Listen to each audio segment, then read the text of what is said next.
حضرت معاذ رضی اللہ عنہ بیان کرتے ہیں، میں نبی صلی اللہ علیہ وسلم کے پیچھے گدھے پر سوار تھا۔ میرے اور آپ کے درمیان صرف پالان کی ایک لکڑی تھی۔ آپ صلی اللہ علیہ وسلم نے فرمایا، معاذ، کیا تم جانتے ہو کہ اللہ کا اپنے بندوں پر کیا حق ہے اور بندوں کا اللہ پر کیا حق ہے؟ میں نے عرض کیا، اللہ اور اس کے رسول بہتر جانتے ہیں۔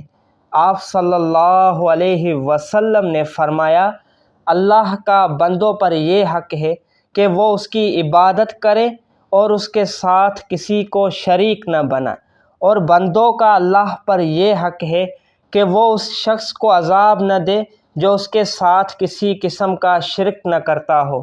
میں نے عرض کیا، اللہ کے رسول، کیا میں لوگوں کو اس کی بشارت نہ دے دوں؟ آپ صلی اللہ علیہ وسلم نے فرمایا، انہیں بشارت نہ دو، ورنہ وہ اس بات پر توکل کر لیں گے۔ حضرت ابو موسیٰ اشعری رضی اللہ عنہ بیان کرتے ہیں، رسول اللہ صلی اللہ علیہ وسلم نے فرمایا، تکلیف دہ بات سن کر اس پر صبر کرنے والا اللہ سے بڑھ کر کوئی نہیں۔